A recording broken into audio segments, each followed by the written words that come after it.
Hello students, चलिए start करते हैं। एक्सरसाइज 1.3 का क्वेश्चन नंबर 12 देखते हैं क्या है।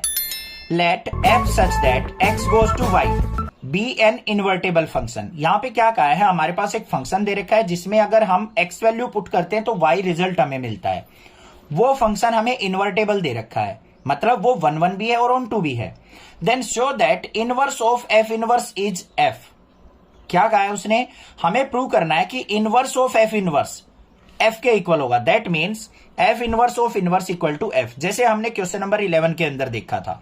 ठीक है, वैसा ही क्वेश्चन दे रखा है, बस यहां पे हमें कोई चीज ऐसी नहीं दे रखी जिसकी हम हेल्प ले सके। हमें क्या दे रखा है, x गोज टू y जो है इन्वर्टेबल फंक्शन दे रखा है हमें।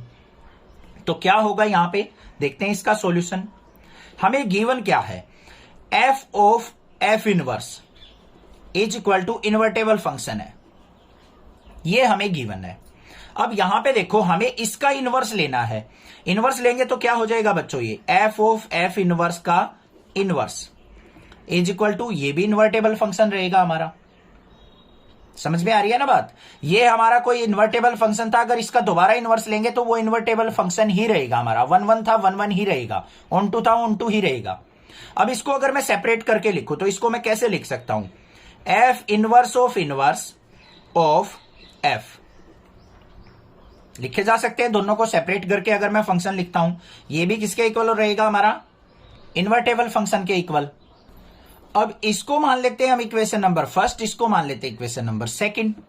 दोनों को हम कर लेते हैं कंपेयर। तो यहां के पे क्या लिखेंगे हम, फ्रॉम फर्स्ट एंड सेकंड। दोनों इन्वर्टेबल फंक्शन है तो ये फंक्शन भी क्या होंगे, एक दूसरे के इक्वल होंगे। तो ये क्या हो जाएगा हमारा, f of f inverse of inverse, इसको आगे पीछे ऐसे लिख सकते हैं हम, इज इक्वल टू, ये क्या हो जाएगा हमारा f ऑफ f इनवर्स। यही था ना हमारा। तो यहां पे हमारे पास क्या रिजल्ट आ गया, यहां पे हमारे पास क्या रह गया, देखो ये इनवर्स लिया था f इनवर्स का इनवर्स, तो यहां पे भी हमारा f का इनवर्स आएगा। ये रह गया था मिस्टेक से, तो यहां पे ये आ गया हमारे पास। अब इन दोनों को हमने कंपेयर कर लिया। यहां पे देखो क्या हो जाएगा, f इनवर्स था, ये भी f इनवर्स, ये एक तरीके से कैंसिल आउट हो गए हमारे। तो हमारा f क्या रह गया, f function f inverse of inverse के इक्वल। तो मतलब यही चीज तो हमें दिखानी थी, f इनवर्स ऑफ इनवर्स किसके इक्वल होना चाहिए, f के इक्वल। Hence proved. दोबारा समझो एक बार, हमें क्या दे रखा था, अगर मान लो हमारे पास कोई फंक्शन f है, अगर उसका हम इनवर्स करते हैं तो हमारे पास इन्वर्टेबल फंक्शन आएगा। तो f of f inverse is equal to i था।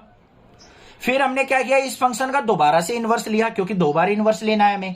तो f ऑफ f इनवर्स का इनवर्स इज इक्वल टू, वो भी इन्वर्टेबल फंक्शन रहेगा। इसको ओपन कर लिया, f इनवर्स का इनवर्स ये लिख दिया, इसका भी इनवर्स लिखा जाएगा f ऑफ इनवर्स।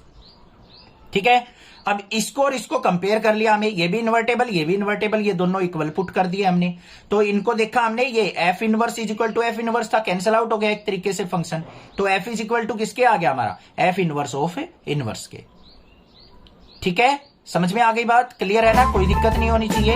कोई भी प्रॉब्लम लगे आप मुझसे पूछ सकते हो, सिंपल सा यहां पे ये प्रूफ है।